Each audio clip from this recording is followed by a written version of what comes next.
What's up, guys? Alfie here with 3 tips to help you progress in Summoner's War Chronicles. The first one's going to be on how to get a little bit more gold, and all you're going to do is you're going to go to one of these orange location markers, and you're going to find the pots, and you're just going to break them. And it's around 1,000 to 2,000 gold, and you'll also get these blue keys for the boxes.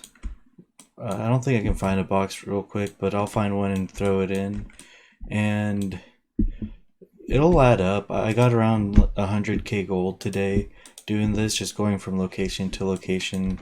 You break the pots, and then once you're done, you just hop in here, change your channel, and as long as no one else is doing it, you should find more pots, and you just rinse and repeat, and you just... So it's kind of tedious, but if you need the gold, it'll help. Like, that's what helped me get the gold I needed today. And this was a tip I actually got from Baker's. He's a pretty well advanced player. He's like 530 power already. He's got a lot of really good advice if you listen to him. He's actually the first person that told me to farm Special Expedition every day, and that's helped a lot with Transcendence.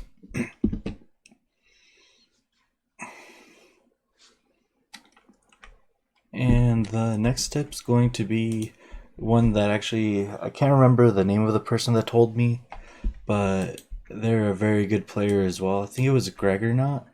And pretty much so all these like low level weapons, so the unawakened ones from Foggy, the 2 awakened ones from White Castle, and for Narok, unfortunately, it's the 4 awakened ones. You can take those to plus 12, and then blacksmith them up in awakening, and until they go to 6-star, nothing will happen to their awakening level. So you can see this one that I'm working on. Once I get this to plus 12, I will go in here into profession, blacksmithing, and I will turn that into one of these. Well, actually I have to go to 3 awaken first, I think. Oh no, that one, oh yeah, I messed up on that one. I actually awakened it before I plus 12'd it, so I'll take that to plus 12 and then turn it into one of these. The substats will reroll, but these aren't good substats for the build I'm going for, so that's a good thing. And what I would do is equip your best one, and then just find a different one to reroll. So this one actually got double crit rate, so it's better than the other one. I might actually be looking for something without crit rate in the substat, since my crit rate is getting close to 100% now.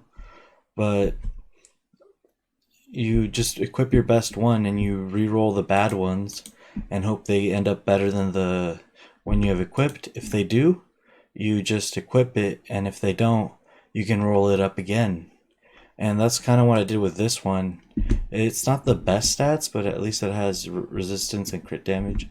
It's better than the purple one I had equipped, at least. And this started off as a foggy weapon, as the 5 awaken. It started off as one of these, and I just rolled it up. I actually didn't know about the awakening or leveling it up first before awakening. Neither with, actually I think this one was from the raid coins. So after you get your first like few sets, it might actually be better to, where's the easiest way? It might be better to, instead of getting one 6-star weapon for 940, and then if it rolls bad, you might just get stuck with it. You could get almost 2 of these 4 awakened ones, level them up with less gold and less sky stones. I think the sky stones end up being about equal once you throw in the actual smithing cost, because I think these to go to 5-star, yeah, it takes 20k, but you could easily spend way more than 20k sky stones powering them up at 5-star than 4-star awakened. So that might actually be better than buying the 6-star weapons from the raids or the max weapon from the raids that you'll end up using more resources to power up. I haven't tried it too much. There is a lot of RNG with the rolling it up, but you'll have more chances. And the last tip is really generic, but it's to try to get yourself on a schedule. And so, for example, what I do is I'll go Mondays, I do tier glands. Then Tuesdays, I'll still do my repeats for Path of Growth tickets, or sometimes I'll do gold if I'm really starved on gold. Like that might be this week. The days that I don't do tier glands, I'll do gold just because of how much gold I'm going to need to power up all my equipment. But early on, you want to do like tier whatever dungeon you can do, right? So if you can do 15 of Lava Cave, do 15 of Lava Cave. If you can do Laboratory of Madness, I don't recommend this one too much, but like tier glands or shrine's just as good as tier glands. It's just not as universal as rage set, but for your damage dealers, I mean, fatal's not bad, and it's just a lot easier to farm. Like this one with Acelia and a good tank team, you can pretty much auto it. Tier Glance takes a little bit more effort, and then Queen Spider is not bad for tank units. But just pick one dungeon at the start. You don't need to farm them all. Just pick one dungeon, and then what I like to do is I go off based off my transcendence for the other days. So I still need some energy of harmony. So if I don't get them from my special expeditions, I will get them from subjugation either Tuesday or Wednesday. And then that'll be another power bump. But yeah, I like to use the transcendence as kind of like a roadmap of what I need to be farming. After I get the next one, though, I'll probably just let it happen naturally from special expedition because it is a grind. I'll probably actually funnel them into my Kina next instead. And if you do that, then your progression will be a little bit more smooth, I guess would be the best way to say it. And if you throw in short-term goals along with that, so like the first week for me, it was clear story and then get one of the dungeons on repeat. That ended up being Borbos, and then after a while, I got good enough runes to do tier glands. So now I can kind of pick and choose which one I want to farm based on what I need. And after that, my next goal was to get my raid teams together, and that's what it's been for a while now. It's like always looking ahead to the next raid and getting the units I need ready. And so for this week, my goal is to get either Bernard or Remy up to use for seal. I already have daughters, I already have healers and cleansers, so it's the only thing I need. And to start farming the materials and all the gold I need to get all of these equipments to 6-star. I will have to get a new water weapon. That's going to be the tricky part. And start getting my Cleef on 6-star gear. I'm actually really behind on it compared to a lot of the other players that are in the top 100. But by setting short-term and long-term goals for yourself, you'll be able to kind of focus in on what you need to do. I've seen too many people worrying about doing all of the dungeons. So every day they're like, oh, I'm going to do spider. Then they're going to do shrine, tears. And they're always in the rune dungeon.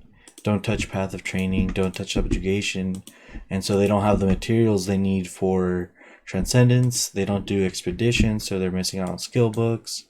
And so I would recommend that you get a rune dungeon first because they're a little bit easier.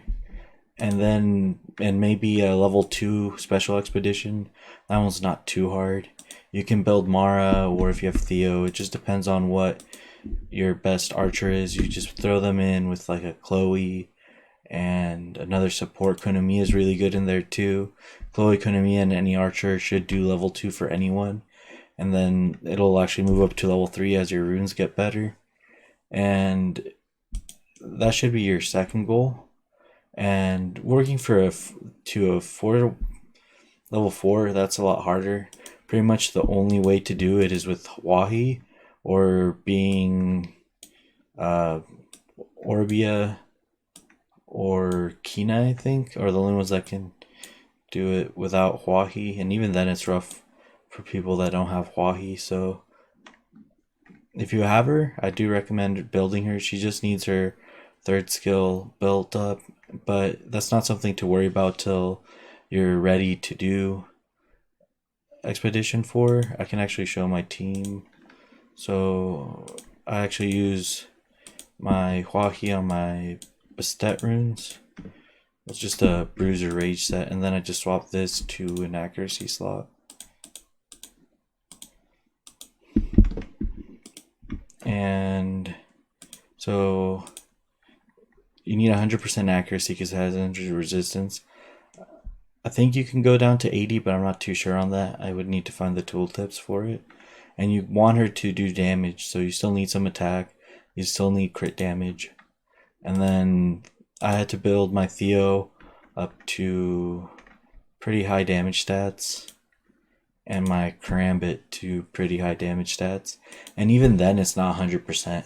Even with my Cleave on, I think I do Wind for damage, and it's still not enough to make it 100% every time.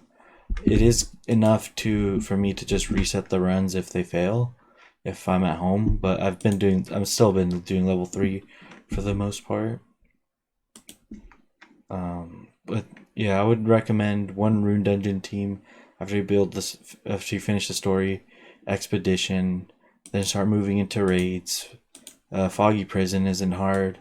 White Castle, you need to learn the mechanics more than the team. And Naraka, I would say the same thing. Learn the mechanics, and it'll be a lot easier than if you have a really strong team. It takes a lot more resources to build a team than to just learn how to play the raid. And just kind of like keep in mind what you're working towards, and don't get stuck on one thing. It's probably my biggest tip for anyone. Make sure you're doing all your dailies. And that's pretty much it for this video. Thank you for watching. If it helped you out, leave a like, subscribe. Thank you for watching.